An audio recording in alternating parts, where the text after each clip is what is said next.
Hello, everybody, and welcome back to another episode of True Crime with Kendall Rae. Thank you so much for joining me today. And if you're new to the show, then welcome. So happy to have you here. And make sure to click subscribe so that you never miss an episode of mine.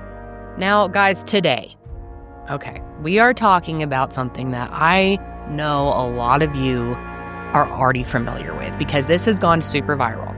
We're going to be talking about Lauryn Licari and the new, very viral documentary on Netflix called Unknown Number. Now, we actually had this case on my schedule way before the documentary came out, and I didn't know it was going to come out. And honestly, I thought maybe I shouldn't even cover it anymore since Netflix already is, but it recently dropped, and so many of you have messaged me. Like, I don't know if I've ever gotten this many requests to cover something, ever.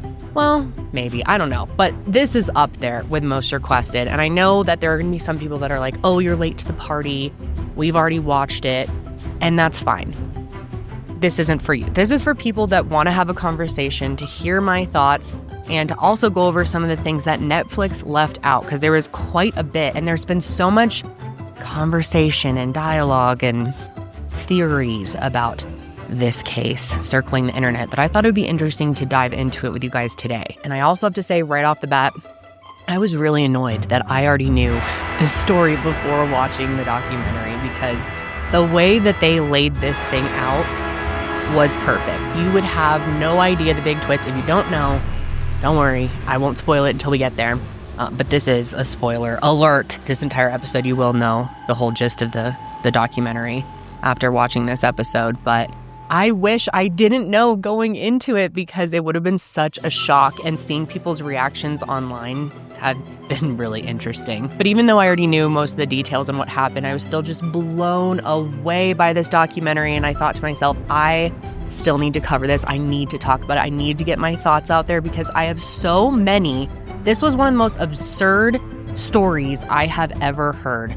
I was so disturbed, so angry, so fired up, and just confused. I still just feel so confused. I don't understand how this could happen. But anyway, I'm already getting ahead of myself. Before we get into the episode, quickly, I did want to say thank you for all of your support last week on my pregnancy announcement. I'm very happy to be having baby number 2, and you guys are just awesome. I'm so lucky. I don't understand how I end up with such a supportive, kind audience. I just still sometimes have to pinch myself that you guys even care about me and my family. And that's just like, I just feel very, very fortunate in life to have so much support. So very emotional these days. I'm not going to get all weird right now, but yes, thank you very much. And before we get into today's episode, I need to thank today's sponsor, which is a new sponsor, Trade Coffee. Here in Colorado, it is finally starting to get cooler. It is officially fall, and that means it is hot coffee season. And now that I've discovered Trade Coffee, I am looking forward to my morning cup more than ever. And before people comment anything, yes, I am monitoring my caffeine as a pregnant woman. I only get a certain amount a day, but thankfully I do have Trade Coffee. Trade is the #1 coffee destination in the United States for both hot and cold coffee drinkers. And they have sourced the best beans from over 50 top roasters all across the US. It's a subscription coffee service where they match you with beans that they think you're going to love based on what you tell them about your preferences. Their quiz takes under a minute, and if your first bag isn't exactly what you wanted, they will replace it for free until they nail it. Their prices are on par with the grocery store brands, but their quality is way, way better. Whether you're choosing a cold brew or a hot coffee option, you'll be getting a much better cup when you choose Trade. And this month, they matched me absolutely perfectly with, I'll tell you in a second, La Luna by Bird Rock. The fact that this is on a subscription is perfect for us. And right now, Trade is offering 50% off a 1-month trial at drinktrade.com/Kendall Rae. That is such a good deal, you guys. That's drinktrade.com/Kendall Rae to get 50% off 1 month. Drinktrade.com/Kendall Rae. Thanks again to Trade Coffee. Now let's go ahead and get into it. So by now, like I said, I'm sure a lot of you guys have already seen the Netflix documentary Unknown Number. And if you haven't seen it, I'm sure you've heard about it, or you've heard what happened to Lauryn Licari. Watching this documentary, man, oh my God, I watched it 3 times. And last night I watched it with my husband, and watching his reactions to it was, oh my God, I don't think either of us have ever said what the fuck so many times while watching a documentary. But just in case you haven't seen it, I'm going to give you a brief rundown. Most of this episode is going to be about theories and my thoughts and kind of the discussion that's happening around the documentary. But I did want to explain it for those of you who haven't seen it or feel like you might be too triggered by it. It could be triggering for sure. Like I said, it's really disturbing. So I know some of you guys prefer to listen to a podcast or something on a case versus watching a documentary because it can just be too much and too overwhelming. So let's get into it. So it starts in 2020. Lauryn Licari was just 13 years old at the time, living in Beale City, Michigan, where she became the target of a horrific harassment text message campaign. And I just want to take a second to describe where all of this took place because the location, or I guess I should say really the size of the location, is very important to the case because Beale City is a very small town right in central Michigan. And when I say small, I mean freaking small. The population in 2023 was 312, and there's only one stoplight in the entire town. And of course, it's a type of place where everyone knows everyone. Now, I cannot imagine what it would be like to live in a really small town. It's got to be really hard. I know some of you out there have had experience, would love to hear your stories, but my husband grew up in a pretty small town, not as small as Beale City, but pretty small.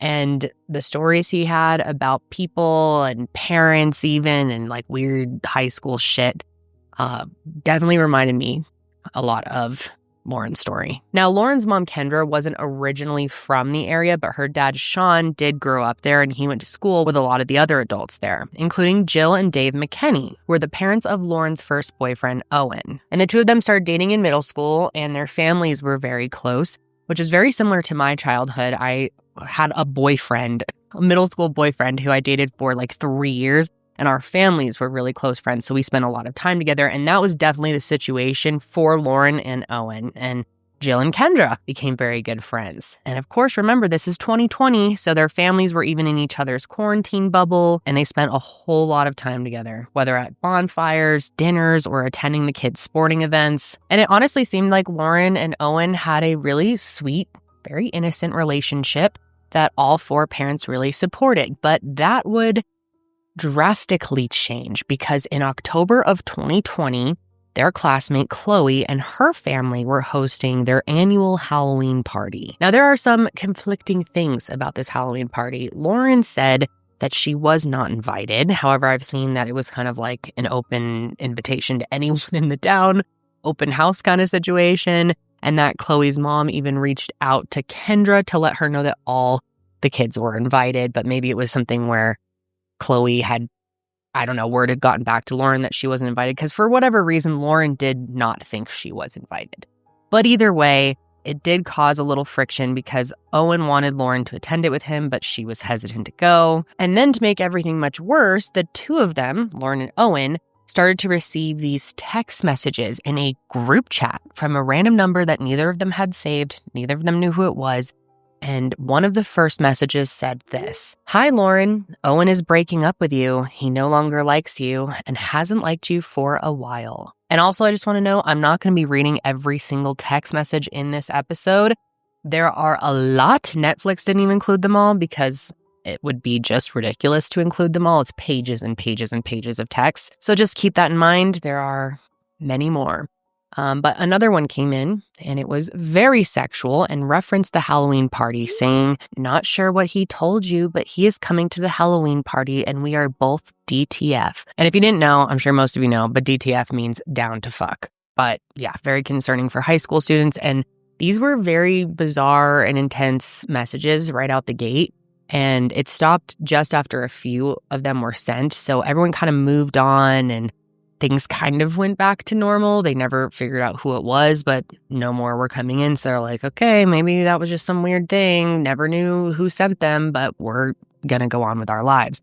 But then a few months later, Lauryn and Owen entered their freshman year, still going strong, and people in the town even referred to them as the high school's golden couple. And they're a super cute couple. It looks like these pictures of them are from homecoming is my guess, because I think they're too young for prom. But 11 months after that first round of text messages, they started back up again out of nowhere. And this time they were relentless. They absolutely would not stop, and they got so much darker and so much worse. The first couple of texts said, "How's the happy couple?" and preparing for the end of the golden relationship. Another one read, "Owen loves me and I will always be the girl he loves.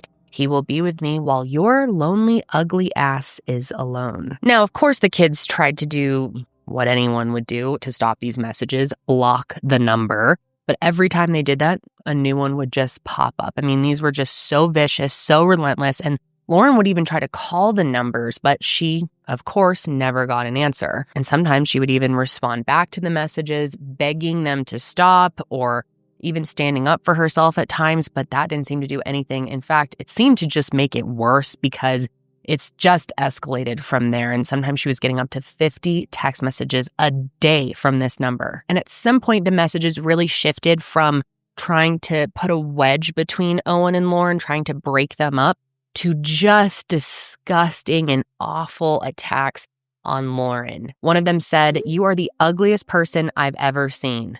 Another said, "You are worthless and mean nothing. You never have. Get a fucking life out of here. Owen will never look at you again or talk to you. You fucked his life up so bad. His family fucking hates you for it, and he will never in his life acknowledge you again." And keep in mind, the two of them are only 13 at this point, and some of these messages were so sexually explicit and incredibly graphic, and I will get to some of those. I mean, they're so bad that I wouldn't be surprised if it was Lauryn or Owen's first time being exposed to this type of language. It was all incredibly shocking. I know in high school, it seems like way different than when I was in high school. Like, high schoolers know about a lot more and they know a lot, worse language, and the internet has certainly changed things. But even for today's day and age, I think these are just horrible. They made me feel incredibly uncomfortable as a 32-year-old lady. But not only is it disturbing for them, there's this added layer of, we don't know who this is. And it was extra scary because this person knew very specific details about them and sort of changed based on the day. Like, they would point out certain things that happened that day that how else would they know happened. So it felt like they had a stalker, really. Like, for example, sometimes these messages would call out what Lauryn was specifically wearing that day or how her body looked in that specific outfit. Here's one that read, "Fucking trash, bitch. Don't fucking wear leggings. Ain't no one want to see your anorexic flat ass." The texter even referred to Lauryn by her nickname, Lo, which only people close to her call her. So not only are they reading these horrific messages about themselves, getting bullied and harassed every single day, but they are also living in fear of being watched. And after a while, it just became too big, too overwhelming for them to handle on their own. So they finally told their parents what was going on. Now, her mom, Kendra, really did her best to get Lauryn to ignore it all, but it was clearly affecting her mental health. And how could it not? I mean, it would affect anyone's mental health, let alone a teenager. And she had been a really gifted athlete up until this point, but after getting these messages that made fun of her performance, she became disengaged and just gave up on trying to play well. For example, one of the messages said, "You're the worst. You should quit, get hurt, and be done." And everything got so bad that she would have trouble sleeping and she would cry in the mornings that she had to go to school. I cannot even imagine what this would be like. I would cry in the morning before I went to school, and I wasn't being harassed by a secret text messenger. I mean, I knew who was harassing me, but to have it be some secret, freaky person who was sending you the most sexually explicit, disturbing, we're going to get into some of these messages. They are so bad.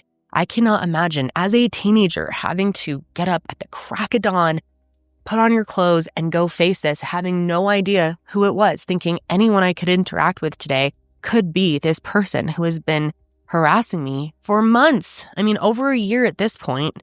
And Owen also was really, really struggling as well, because of course he was. His parents said that he went from being a very happy, chill kid to being just drained all the time. Jill even said he started to become more prone to these angry outbursts because of the stress he was under. And after a while, these text messages made Owen and Lauryn turn on each other. Lauryn started to think that maybe there was some truth to the sexual texts about Owen. And I'm going to go over some of these, and I just want you to know that they are very disturbing, okay? I'm going to bleep some of this out because it is so vile, so vicious, and so explicit that it feels disgusting to even read these when they were sent to teenagers.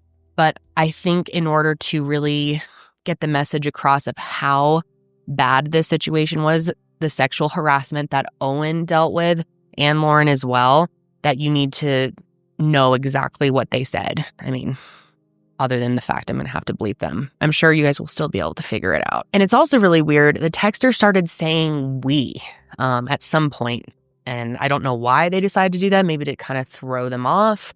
I don't know. But here's one. It says, "We staying at a hotel with him Thursday, and your sorry ass won't be there." Another one read, "Owen, remember you said of course you would help us. You hate her. You said worst mistake. Ugly, anorexic toddler. Never talk to her again. Our plan will break you. We promise. We know it's what you want." Owen and I down to finger fuck. His dick and finger, my pussy and mouth, my fucking tits in his face. Fucking make him horny. Make it. Yeah. He wants sex and making out. He don't want your sorry ass. I don't even know what to say. These text messages are so disturbing. The fact that they were going to teenagers makes me want to throw up. If these were coming into my child one day, I mean, she's only 3 now, but if I ever saw something like this on her, oh my God. I mean, this is just beyond words disturbing, so upsetting. And if you haven't already seen the documentary, I'm sure you're wondering who the fuck would send these to these kids. So, of course, Lauryn is getting these. Not only is she so disturbed by them, I mean, imagine reading that at her age. But anyway, she's also thinking maybe whoever is sending these messages is telling the truth. Maybe Owen really was doing this stuff with someone behind her back, and she would start kind of accusing him of it, which would then lead to more fights between them, of course. And so after a while, it just became too much for Owen. And so he decided to break up with Lauryn, and he was sort of hoping that maybe this would just give the texter what they wanted. Clearly, they really wanted them to break up. So he thought maybe this would calm everything down. And Lauryn was very heartbroken by this, but still had hope that maybe they could get back together if, you know, it all stopped. And they even had discussed that maybe they could get back together if it all came to an end after that. But unfortunately, the breakup did nothing. In fact, the viciousness of these text messages just got worse. There were more of them, and it especially got worse for Lauryn. Some of them attacked her for the breakup, saying, "Maybe you shouldn't have picked cross country over him. You proved he isn't important to you. We were there, though. You don't get with him in bed. You don't sneak out with him. You fucking dress awful.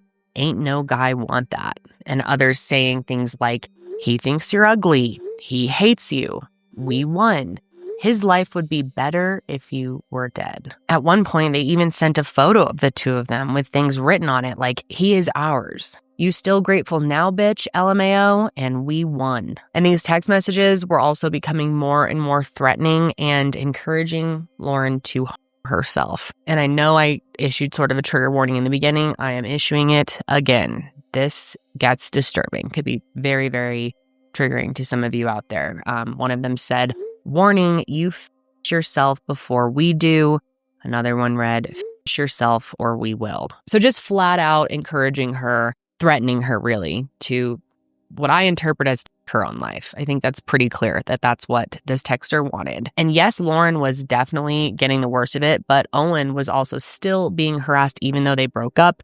In fact, he started seeing a girl from another town and everything was apparently going really well until her mother started getting texts from a random number. And as soon as he hears about that, he's like, "Oh my God, this is happening again with another girl and she's from another town. And, you know, this person is still after whoever I'm dating." It feels like I can't date anybody. So he broke things off with her just so that they wouldn't have to deal with the harassment, which is super, super sad because it sounded like he really liked her. And at this point, it was just absolutely horrendous, dude. And everyone agreed this has got to stop before something really bad happens. And so their moms, Kendra and Jill, stepped in because obviously they're going to do whatever they could to protect their kids, right? During all of this, they would regularly go to the school and talk to the superintendent who tried to help get to the bottom of it. And he even came up with a plan. Lauryn would let him know if she received any messages while at school, and then he would check the school surveillance cameras to see if he could find anyone texting, which I appreciate the effort. I gotta say, I mean, I guess it's like, what else could they have done? But if it's a teenager sending these messages, it's very unlikely you're going to catch them doing it. I mean, kids can, even when I was in school, I was texting in my pocket and I graduated in 2011. So, and of course, even if he did see students on their phone, it's impossible to see who they were texting. And just because a student is texting, you can't accuse them of doing this. I mean, teenagers text, they're all texting all the time. So this, of course, never led to any viable suspects. And then Kendra and Jill tried to get phones banned just in general in class completely and wanted the school to enforce a rule that would make students keep all their phones in their lockers, but the superintendent refused. They even asked if they could hold a meeting with the entire JV girls basketball team because the two moms had a hunch that it was coming from one of them, but that wasn't allowed either, which I'm surprised they wouldn't allow them to just host a meeting. I don't know. I feel like just to, maybe they were worried it would get too accusatory or something, but I don't know. I feel like talking about this would have been helpful. Maybe it would have made it worse. I don't know. But basically the school was saying we can only do so much. The moms were very frustrated by this and they just kept applying pressure. And eventually they decided to get law enforcement involved, which, again, in my opinion, I think should have been done sooner. But again, I don't know how helpful they were until later on. We'll get to it. But yes, they get law enforcement involved and an officer was assigned to the case and he compiled a list of suspects and started talking to each one of them, trying to rule people out. And at the top of that list was this girl named Chloe. Now, Chloe was the girl whose Halloween party seemed to originally spark all of this, if you remember. And she was on the basketball team with Lauryn and also had a friendship with Owen. And some kids have even said that maybe she liked Owen. I don't know. I don't know if it really doesn't matter, honestly. But it made people wonder if this harassment was a way to get Owen to herself, that she was like jealous of Lauryn. But when she was questioned, she fully denied everything. And they even scrubbed her phone and absolutely nothing came back to her. But it seemed like whoever was sending these text messages was definitely trying to frame Chloe because Chloe would say bruh a lot, BRUH. And that word was specifically used in a lot of the text messages. And also, one of the text messages said that the sender got 12 points in a game. And since Lauryn's mom, Kendra, volunteered as the scorekeeper to that game, she was able to look up the scores and found that, surprise, Chloe had scored that same amount, 12 points. And then this person started sending pictures of Owen and Chloe. So very clear that the sender wants Chloe to be framed for this, right? And there was even a Snapchat account made under the name Chloe that started messaging Lauryn. But it went even further than that. At some point, Chloe and her family took a trip to Florida. And while they were there, literally, according to her parents, like an hour over the border into Florida, texts started to come in with that area code. And after Chloe had been questioned, it seemed like the sender was just starting to really panic and doubling down on trying to pin it on her. And Owen and Lauryn got these text messages saying that the cops would try to protect the sender. Now, what's interesting about this is Chloe's dad was in law enforcement, so it seems like the sender was kind of trying to plant that idea that she was being protected by law enforcement, that there was like a conspiracy going on. And after her phone was searched, another text came in trying to really pin it on her, and it said, "Bitches, I talked to police yesterday, and they fucking kept my phone, fucking searched it, copied it, found nothing bad." But to law enforcement and to everyone else in the situation at this point, it really seemed like a pathetic attempt to try and get Chloe in trouble.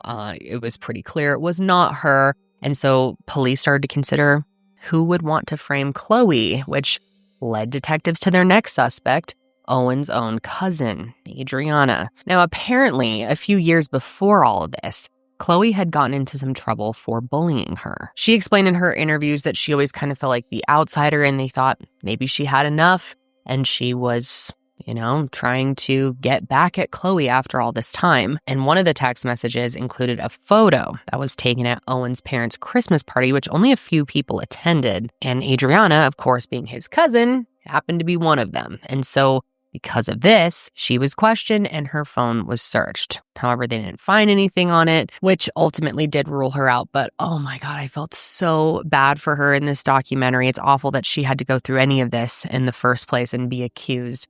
And even have adults accusing you. And I mean, Chloe went through that as well. Adriana said that she is so traumatized by all of this that she still gets scared if she sees a cop car driving by, which I can see why. I'm sure all of the kids who were questioned or accused at any point in time will have long-lasting impacts from all of this. Now, the texter had to be someone who knew that the police had just spoke to Adriana, because after she was questioned, a text came in from the sender to Adriana. Hey, Adriana, Owen needs your help. We need to get Lo gone away from him. Tell his parents Lo a bitch. Fucked up his life. You hate her too. And this just terrified her even more. And so obviously, whoever this is, they weren't scared enough by the investigation to stop the harassment. It seemed to just make them go even harder. And after a while, every single kid they spoke to was ruled out. So police were back at square one. I mean, think about it. This is a small town. There aren't that many kids to question, to consider. They have really run out of options here, it seems. And by now, these text messages had been going on for almost 2 years at this point. I cannot even imagine how fucking done you would be with this entire situation. And Jill was definitely there. She was at her wit's end. As a reminder, Jill is Owen's mom, and she went in and applied even more pressure to the police and told them that she would talk to the local papers if they didn't get to the bottom of it. There's even a clip in the documentary where she goes in and talks to an officer, and there's body cam footage of it, and she just looks so distressed, so disheveled, exhausted. She even says, I'm not sleeping. This is incredibly stressful. Can we not just track down this person? How have we not found them yet, right?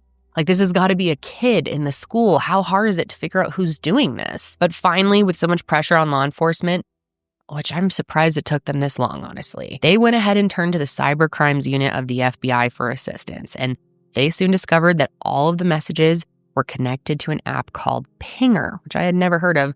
I guess it's like a messaging service that generates other phone numbers. So it's honestly, a great way to harass people. I don't know what else you would use this for. I'm sure there's other uses that actually are not for evil purposes, but it seems like, I don't know, seems like a dangerous app to me, in my opinion. But the FBI serves Pinger a search warrant, which always a good reminder that you can't hide forever. If you do something evil behind one of these apps, they can, go after these companies as well and get information. And they did end up giving the IP addresses attached to these text messages, which it's so frustrating that it took them so long to do this. I mean, this is 2 years in at this point. Thank God nothing horrible happened in this time span. And it seems like the FBI was able to resolve it real quick. And this is the big shock of it all, you guys, because every single one of these text messages actually came back to 2 phones. And both of these phones were registered to, drumroll please, Kendra Licari, as in Lauryn's mother.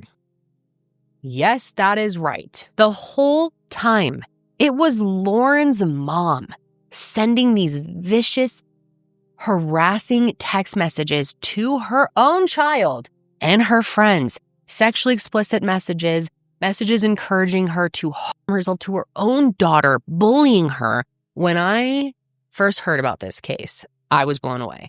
But watching it in the documentary just sent me to the fucking moon, because the way, I can't believe they got Kendra to participate in this, because if you did not know this story before watching this, you had to just have your jaw on the floor when this shit was revealed, because her mom is literally in it in the beginning and talking about, oh, Lauryn and Owen had to break up over this, and I just had to encourage her to stay strong, or whatever bullshit she said.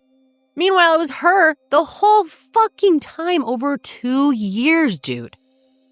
Like, this is one of the most disgusting things I have ever heard. And now as a mother myself, of a daughter specifically, I can't even put into words how much I fucking hate this woman. Like, what a nasty, evil bitch. And like I said, watching people's reactions to this who did not know before watching the documentary what happens was very interesting, very entertaining, honestly. So I'm going to put in a little compilation for you guys to see for yourselves. Lauryn's mom, Kendall. What the fuck? Lauryn's mom, Kendall. You ugly ass bitch. Lauryn's mom, Kendall. I knew there was something about that woman's teeth. Didn't you? Lauryn's mom, Kendall. John Elway. Lauryn's mom. It was her mom? It was her mom? She looks like Quasimodo. Lauryn's mom, Kendall. I honestly thought that a minute ago, and I thought, no, it's not the mama. Are you fucking kidding me? Lauryn's mom, Kendall. What the fuck? Lauryn's mom, Kendall. You motherfucker. So yeah, if you already watched Unknown Number, you got to tell me what your reaction was. If this is your first time hearing this, I need to know your thoughts, of course. But if you have already seen the documentary, or you went and watched the documentary and then came back to this episode, let me know in the comments what your honest reaction was when you found out that it was her mom. Dude, I'm telling you, like, even though I already knew, I was still just like, that moment, just chills, like, oh, disgust. Felt like I had to fucking shower after. Oh, it's just so bad. I mean, Kendra was saying things about her daughter. Like, I mean, let's just go over some of these messages again, okay? Or I guess I'll read some new ones. Kendra was saying things to her daughter, saying things about her daughter like, his life would be better if you were dead. We want to take Lo down. She's a fucking waste. She don't deserve the air she breathes. She's a pointless human. Her whack ass even talks about in the documentary, she admits, she starts talking about how, like, yeah, I would pick on her insecurities. I would think, and she tries to be like, oh, it's, you know, I'm anorexic, so that's why it's really just me talking to myself, or like the producer suggests that and she agrees with it. And remember, she told her that she has a flat ass in her leggings, like, just, oh my God, coming from her mother. Oh, it's so sick. It's so heartbreaking. I can't even find the words to describe Kendra. I really can't. She's just so vile. And let's not forget the shit that she was saying to Owen. That is disgusting. And that's why I felt like I should read them on here, even though YouTube's probably not going to love that and we'll have to bleep it or whatever. But I think it's important people understand the gravity of what she was saying to this child. I mean, it's sexual harassment. And that's one point I really want to get into here. But first, in the documentary, they spend a lot of time showing the body cam footage of police telling Kendra that they figured out it's her. And I got to say, her reaction is something. It's really interesting to watch because she knows damn well as soon as they approach her that they have something, that it's all coming to an end. And she tries to, of course, say no, that it can't be, you know, tries to play it off. But just after a very slight amount of pushing her on it, she finally just unravels. I mean, what they really did was ask her if she did this because of Owen. And at that point, she was like, no, it's nothing like that. I think when she realized where this could go and what she could be accused of, she just was like, oh shit, I gotta confess to everything. But it's wild to see her face and see her reactions to this. And it is just bizarre. I will never understand the way that this woman is acting in this moment. It's so fucking weird. And as she's questioned too, she starts saying that the text started from someone else, but then she just, you know, jumped into it, or I think she said fed off of it. which, come on, we know is just not true. Absolutely not. And what's really weird is later in the documentary, she says she did this to draw attention back to the texts that were sent around Halloween to find out who did that, which it took me a while to even comprehend, to register what this woman was saying. She's trying to say that someone else sent the original text, which is bullshit, and that in her delusional world, she was trying to protect them by figuring out who it was, that she could infiltrate their minds by becoming the texter and asking them questions and try to narrow down who it was and see if they would give her any information. It's just such a load of shit. It's surprising to me that she really thinks anyone is going to believe that. And again, yeah, just complete bullshit, because the FBI could only trace the text messages back to Kendra. Let's be super clear on that. And even if we want to live in her delusion just for a second and say, oh yeah, someone else had sent the original ones and she was just trying to solve the case, investigator Kendra, this is the worst possible way you could possibly find out who sent the messages. I mean, yeah, solve a crime by committing it yourself. Excellent work, Kendra. Just genius. Plus, let's not forget, there was a 10-month gap after the original text messages came in around the Halloween party to when the bulk of them really started coming in. So what? As time passed, she just thought, you know what? I need to finally get to the bottom of who sent those messages 11 months ago. Okay, yeah, let me play detective by terrorizing my child. So in my opinion, and I'm sure all of you agree, she is just trying to make herself look a little better in this documentary. I mean, she's probably like, shit, this is going to be on Netflix. I better have a good explanation for this. And I've been really curious how they suckered her into doing this, how they convinced her. I mean, one of her friends, or I think it was her cousin, maybe. Yeah, it was a family member that was featured in the documentary, talked about how she loves attention, and they would go on cruises together, and they showed footage of her and how she's just life of the party. So I kind of feel like they were like, hey, Netflix. And she's like, oh, big star I could be. All right. And she must have just thought I can really convince people that I'm the victim here. Maybe they even said something to her we want to hear your side of the story. We want people to see the real Kendra and understand your traumas, because she does try to, of course, blame this on her own trauma and her childhood trauma. And we'll get to that. But yeah, I found it really interesting that they convinced her to not only participate, but participate in a big way, and even get her doing these weird shots. In one of them, they have her, she's on the couch and it's all dark and she's texting.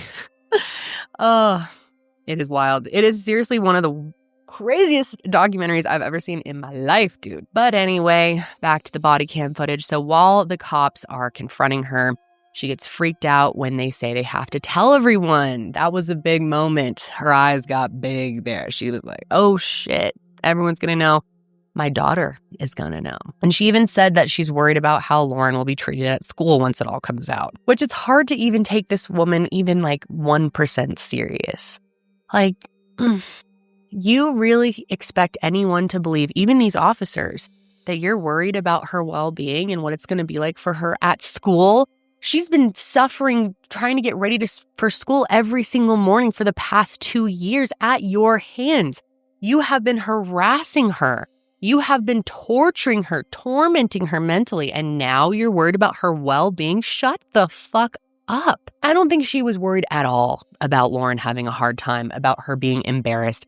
I think she was actually worried about what people were going to think about her. I think that's what's really creeping up in her mind, is everyone's gonna know it was me all along. I'm gonna look like a crazy ass. And then Kendra just wants to go ahead and bring Lauryn in the room and tell her with them. So they do that. They bring Lauryn in. And a lot of people do have opinions on Lauryn and how she reacted to this. So I want to spend some time on it. And first of all, I just have to say the police were pretty vague when explaining it to her. I found it very, not unsatisfying, but just super, super, super strange the way that they told her. They never directly said, hey, your mom has been the one harassing you the last 2 years. Your mom has been the one sending these text messages. Instead, they actually say, mom got wrapped into some stuff and she didn't start it, but she continued it. And my first thought was, I would have so many questions. I don't even know if she fully understood what they were telling her at first. That's just not a very clear way for them to relay this horrible news, this shocking, life-changing news. So it probably took her a minute to grasp it. And if she did, I think she's just completely frozen in shock. It's really hard to watch. And I think most teenagers, or what we would expect from most teenagers, is for them to yell and freak out and look so horrified at their mom. Certainly what I would do. I would have had a big old meltdown. But that doesn't seem to really be in Lauryn's nature. She seems very just even-keeled. But because she didn't have the typical reaction, of course, people have had a lot of thoughts. But her friends really describe her as a quiet girl who's more on the reserved side when it comes to emotional things. And she certainly comes across that way in her interviews. And I think that's just really hard for people to understand, that some people really do process things completely differently, especially big traumatizing moments like that, or big information dumps, shocking information.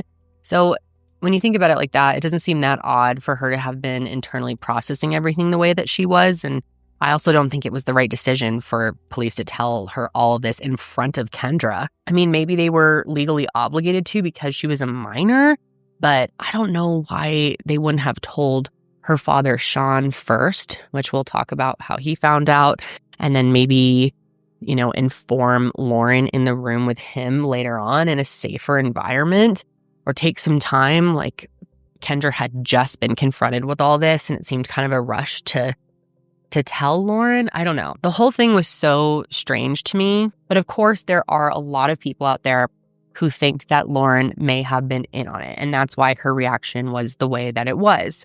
And I can see why people think this. I won't lie. There's even a part of me that's been like, especially because Chloe's parents, specifically in the documentary, alluded to believing strongly that Lauryn and her father, Sean, were both in on it, and basically like, I can't believe they got away with it, and that they must have known something this whole time. But I really don't think you can come to that conclusion just based on the body cam footage. Her being quiet while receiving this information and trying to process it all. I don't think that truly indicates that she knew about it or was in on it or anything like that. And trust me, I've read up on the theories about her being involved, and we will talk more about that. But for now, let's get back to the body cam. But it's really uncomfortable, too, to see the way that Kendra is holding Lauryn's hand. And she looks incredibly nervous to tell her. And I don't know, the manipulation is just really, really strong. I get serious mother-daughter manipulation vibes going on, that it's hard to judge Lauryn's reaction at all. And this is just completely my opinion, but I honestly think she might be pretty afraid of her mother. And that's why she doesn't want to say how she really feels or show how she's feeling in that moment. I don't know. That's just my opinion. I get very, very strange vibes between them. But after telling Lauryn, the cops call Sean to tell him what's going on. And of course, he immediately comes home. And I have to say, man, I was so upset for Sean when he learned everything. I know, again, that there are people that think he was in on it too. I didn't get that vibe, honestly. It seemed like he was absolutely floored by the entire thing. He looks so disturbed, so upset. Now, one of the first questions that he asks is if the cops took all of Kendra's phones, and they seem surprised by this because she told them that she only had one. And I just have to wonder what would have happened if Sean didn't say that. Would they not have asked her if she had more devices or tried looking for them? Did she want to keep that phone to hide more evidence? Probably. And they finally tell her, okay, we know you have another phone here. Where is it? And she's like, oh, it's on the side of the house. And they, from where she was originally standing when they approached her, and they go out and find it. Now, after this, Sean is brought into the room with everybody, and immediately he's pissed off. He starts questioning Kendra, who finally starts to reveal the truth to him. But yeah, man, I personally felt so bad for him in this moment. I just think seeing someone in real time processing how he was deceived by his wife is just heartbreaking. And when I say that, I don't just mean the messages. He was also lied to by Kendra about having a job. Now, this wasn't included in the documentary, but I was able to find out the reason why she was unemployed. So back in the spring of 2021, when Lauryn was in 8th grade, Kendra worked for Ferris State University. Well, turns out she actually got in trouble with them and was put on a performance improvement plan that cited excessive time on not work-related texts and calls. I'm really surprised that Netflix didn't include this because, yeah, her catfishing her child actually affected her job. But no, that did not make her realize she needed to make a change. Quite the opposite, actually. She quit that job in August of Lauryn's freshman year because she fell short on meeting the standards of the performance plan. So now Kendra had all the time in the world to focus on harassing children. But of course, she could not tell Sean that she sacrificed her income for her own sick game. No. Instead, she told him she took a different job with a higher salary. And this phantom job allowed her to work from home. So he didn't even question why she was sitting around on her phone or computer all day. And Lauryn even said she would take fake work calls and just talk about how swamped she was at work, how busy and overwhelmed she was, just working so hard for the family. And if you're wondering how she was able to pull off the lack of income, well, she was the one who handled the family's finances. She was in charge of the accounts. Therefore, Sean had no idea that there was no money coming in from her. And also, this wasn't in the doc, but Sean worked at an auto body shop, and his coworkers would even joke that Kendra was his sugar mama. They also said that Sean wouldn't be able to function without her, but the cracks were definitely starting to show. Their home was being foreclosed on, and then they were in the process of being evicted from another place. However, Kendra always had a reason why this was happening, so Sean didn't know how bad it really was until it all came crashing down. And it's just so hard to wrap your mind around how Kendra or anyone could make victimizing children, one of them being her own daughter, her number one priority in life, even over her own work and her home, her husband, everything. At one point in the documentary, she's talking about how it became like an escape for her. How sad is that? But anyway, in that body cam footage, we see Sean tell her that she has to leave and go stay with her parents. And her reaction to this is just creepy. She walks over to Lauryn. She starts holding on to her, hugging her, talking about how she can't leave her. This just was difficult to watch and confusing. I felt so confused, and I know other people did too. And I think that's why there's so many theories out there. I can see why. And I think it could be easy to judge when you haven't experienced this type of dynamic or haven't learned about strange dynamics between mother and daughter, a parent and child in general. I think she just had so much control on Lauryn. And my guess is, even if the harassment hadn't have happened, the two of them probably did not have a healthy relationship dynamic anyway. I mean, I'm sure most of you agree with that. I think there's probably so much more to this story, so much that has happened privately over time before this, that we'll never truly get the full picture of what Lauryn really dealt with when it comes to her mom. Now, I was able to find one instance of it that wasn't in the documentary, and it is truly shocking. This really shows the control that she has, the lack of boundaries that she has, the strange dynamic between the two of them. So back when Lauryn and Owen were dating, they attended a basketball game together, and Kendra was also at this game. And apparently she didn't like how Lauryn was acting towards Owen, so she sends her a bunch of text messages telling her what to do. And I'm going to read you these text messages. They are wild, and keep in mind she sent these as herself, not as the unknown number, but there's some similarities. Sit next to him. Answer me. Come here now. I'm pissed. Move your ass. Now. I am fuming pissed off. This is fucking ridiculous. Answer me. Move your ass. Just, holy shit. It's disgusting to see this. I mean, think back to your first relationship, right? Can you imagine an adult, let alone your own parent, being involved to that level? I mean, maybe it's worse if it's another random, just any adult caring about a relationship between two kids. It's sick. Why are you, as a grown-ass woman, so concerned about how things are playing out between two 13-year-olds? It is so disgusting and disturbing. All of it is just mind-blowing, really. It feels truly impossible to understand the mind of Kendra Licari, which I think is really why people are so fascinated with this case. I mean, it's so outlandish.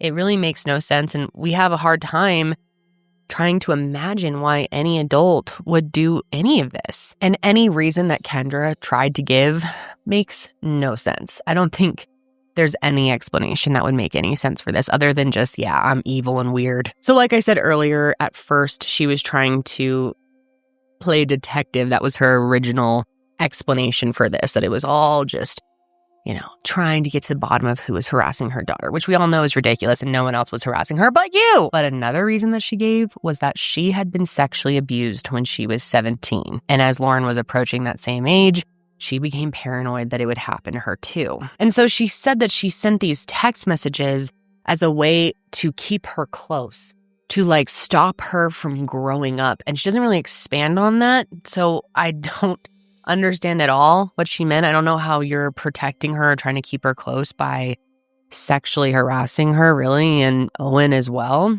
Maybe she's trying to say that she was trying to get Lauryn to be afraid of being around other people or growing up or leaving the house. Or a lot of people have brought up the idea, and I think this makes some sense too, that she liked that Lauryn was coming to her for comfort through all of this, and it allowed her to protect her more and to be the hero. Maybe that's kind of what she meant. And I think that explanation, like I said, makes some of the most sense of them all. Now, of course, we can have sympathy for what Kendra experienced as a teenager. Of course, people have questioned if that actually happened, because how can you believe anything that she says? But we don't know. It definitely could have happened, and I have sympathy for her if that's the case. But that certainly does not excuse or explain any of this behavior. I mean, trying to protect your daughter from potentially being assaulted by sending her sexually harassing text messages to her and her boyfriend makes absolutely no sense. So if anything, she's possibly been exposed to even more sexual trauma because of you. Actually, I'm just going to go ahead and say that, yeah, that is what happened because of you. Now, one thing that I've definitely seen talked about the most by far and was talked about a lot in the documentary is this being a case of cyber Munchausen by proxy, which is also known as factitious disorder imposed on another. It used to be called Munchausen or Munchausen by proxy. Now it is more respectful, I think, and correct to refer to it as factitious disorder or factitious disorder imposed by another. Now, I'm sure most of you know of that disorder, but if not, it's basically where someone fakes or causes symptoms of an illness in someone in their care. But in this case, the illness would be the cyberbullying. So again, that would make sense of the idea that she wanted to heroically comfort her daughter in a time of need, even if she was the one causing the pain. Or maybe she wanted attention or sympathy from others as a seemingly amazing mom. And this is often the motivation for people who make their children sick. Obviously, a very famous case of this is Gypsy Rose Blanchard. And obviously, in this case, this is completely emotional, sympathy-based, or looking for support, attention. It doesn't fall into the category of doing this for any other reasons, like financial gain, for example. Now, this wasn't in the doc, but Kendra also was involved in the community for a lot of things. She would even text some of Lauryn's friends and talk about everything that was going on. And at one point, she texted one of them that Lauryn was crying in the bathroom because of the harassment and asked the girls to leave class to be with her. So it seems like she was feeding off the attention for her and then also for Lauryn in a weird way. And, there's also the idea that this is a small town and it's hard to sometimes fit in. Like, coming as an outsider to a small town, it can be very hard to mesh with people and be accepted. And that seems to certainly be the case in Beale City. So maybe she did this as a way to have more of an in with other moms, have something to talk about, become center of attention. I mean, when you think about it, this whole situation made her closer friends with Chill and did make her stand out more amongst the adults and gave her a reason to speak to the kids as well and to the police. And maybe she really enjoyed having all that. I think it's pretty safe to say that if this wasn't the main motive, this was part of it. And like I said, her own cousin said that she loves attention, and she definitely was getting it during all of this, especially from a community that may not have given it to her much before. And then there's another big theory that was brought up in the documentary. I mean, the police brought it up in that body cam footage right away. it's definitely on the top of my mind and big when it comes to people discussing this on the internet. Like most people, I think, believe that this was a huge part of it. People wonder if she did this because she was obsessed with Owen. And oh man, do I hate to say this. I hate to think about it too much because he was only 12 or 14-ish, or I guess 12 to 14 when this happened. But it just can't be ignored how sexual these messages were and how they were, directed at him and about him. And it's just so disturbing. And that's why I wanted to read them.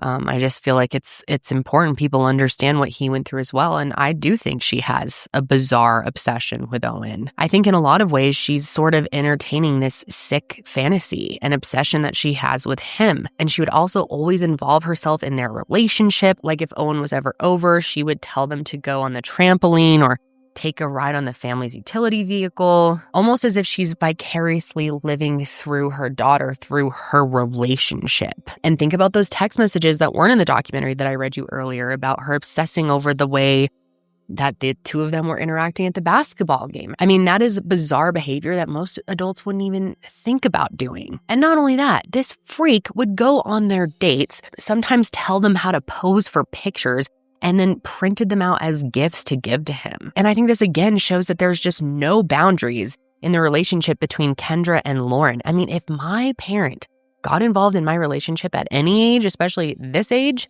like that, I would be so embarrassed, so disturbed, so angry. And at one point, one of Lauryn's friends even witnessed Kendra pretending to be Lauryn and texting him, "I love you." I can't remember if that was in the documentary or not, but it's stuff like that that really drives home that theory for me. And stuff like that didn't stop once they broke up. She would attend Owen's games by herself, dude, and would ask Jill about his new relationship. She even signed up to be his track coach, which he didn't think was that weird at the time because he thought of her as like a second mom, I guess. That's how close they were. So all of this behavior is really disturbing, really gross, and especially when paired with the type of sexual language that she used about him in those text messages. So I mean, in my opinion, I think it's safe to say that she did a lot of this because she was obsessed with him and it was like playing out a fantasy, as sick as that is. And I just feel so heartbroken for him and his parents as well, just for them having to see their son go through that and for him having to deal with something like this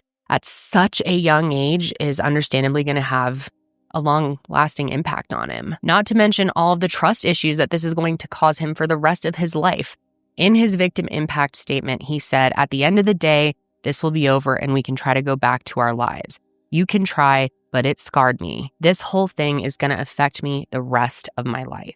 And if I'm being honest for a moment, I have beef with this documentary because I hated the way they completely glazed over how inappropriate and scary all of this was, that this grown-ass woman sexually harassed this child. And it was just like, they barely addressed that. In my opinion, I think he is almost as much of a victim as Lauryn is.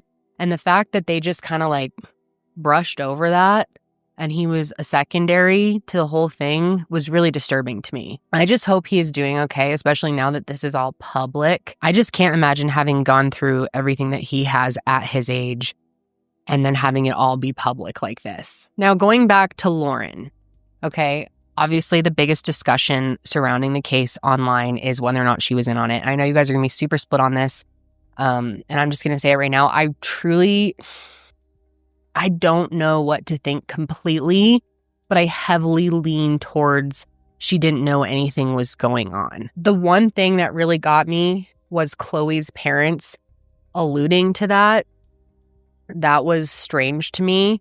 And in today's world, you just never know. So it's hard to say like 100%, but I am pretty damn sure that Lauryn had no idea that any of this was going on, and Sean too, because first of all, law enforcement and the FBI has been emphatic that Kendra is the only person tied to any of this. Still, of course, people question Lauryn's reaction to everything, question how she couldn't have known about it, but why would she do this to herself? I can't understand a motive there at all. I'm sure people have made up something at this point. But like I said earlier, I think a lot of her reaction can just be explained by shock and confusion. And sometimes people don't really want to show their real emotions to law enforcement or strangers. But there's also another moment in the documentary that has caused a lot of discussion. Unknown number ends with Lauryn saying, "I love her more than anything," which has made a lot of people understandably baffled about how she could feel that way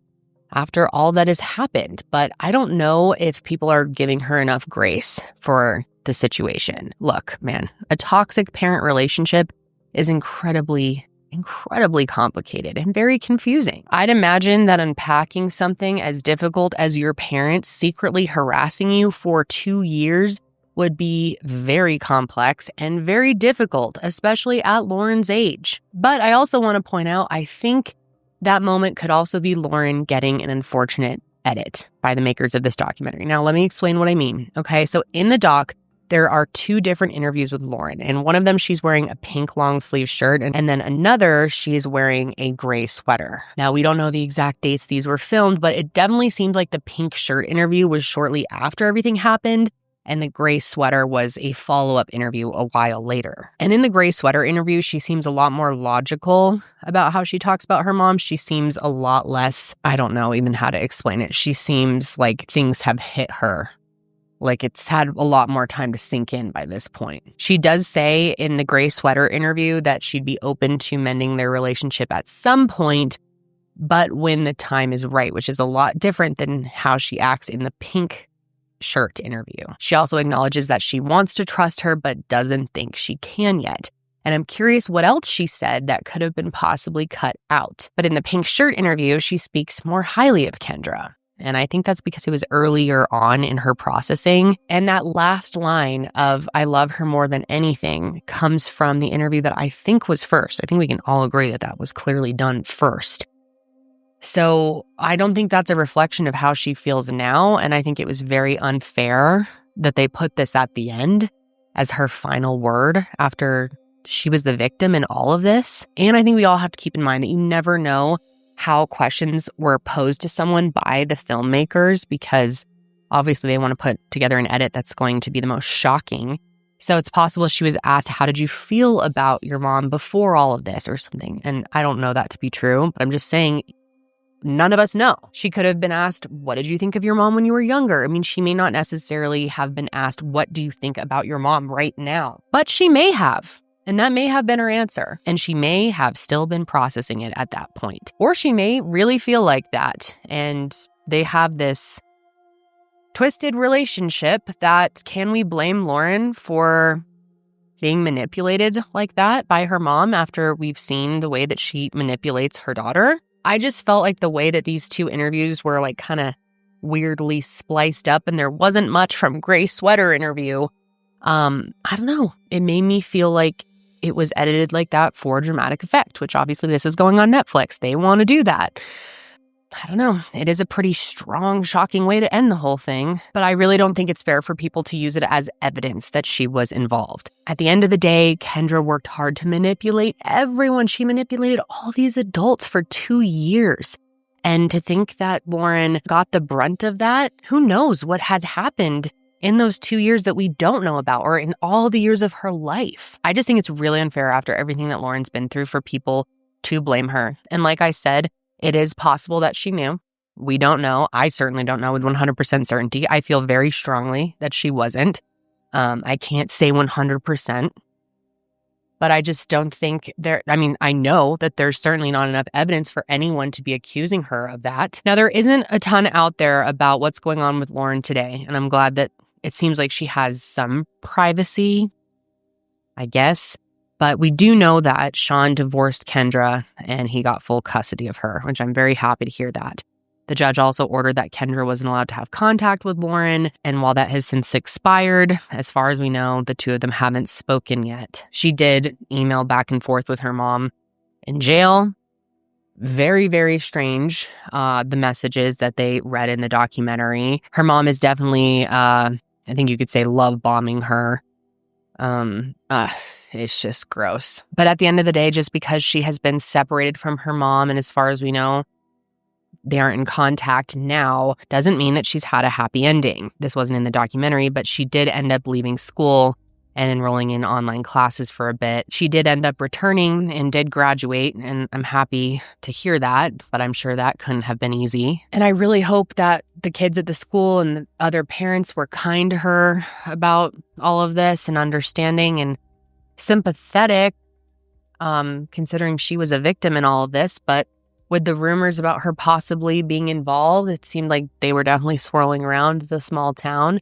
So I'm not sure how everyone handled it. And I don't know what she's gone on to do since graduation, but I do know that she has expressed interest in going to college to study criminology. But no matter what, I just really hope she's able to find some peace and happiness after all of this. And Sean, too. I'm sure he has just been through the ringer and people think he's involved as well.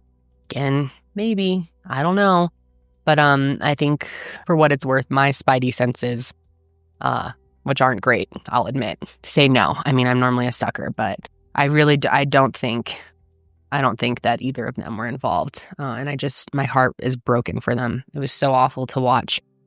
So I hope that Sean is doing better, that he's giving Lauryn all the support that she needs, and that they are able to move on together. And if she ever does decide to reunite with Kendra, I hope that it's more healing for her than harmful. Now, speaking of Kendra, I couldn't find much about where that freak is now, but in 2022, she ended up being arrested and charged with 2 counts of stalking a minor, 2 counts of communicating on a computer to commit a crime, and 1 count of obstructing justice. She pled guilty to the 2 stalking charges in exchange for everything else to be dropped, and she was sentenced to just 19 months in jail, which is horrific when you think about how that's less time than these kids were tormented for. The prosecutors did acknowledge that she probably would have gotten more if it had gone to a jury trial, but they didn't want to put all of her victims through that, which I do understand, but I just think she got off so easy. And I think the initial charges seem so light. Stalking is a serious crime, and she did so much more than that. I just do not understand.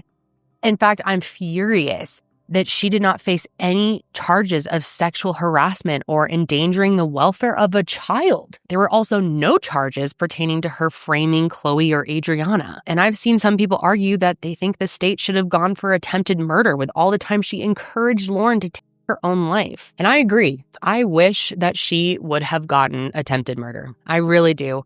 I think she absolutely did attempt murder. I mean, thank God Lauryn didn't actually listen to what her mom told her to do.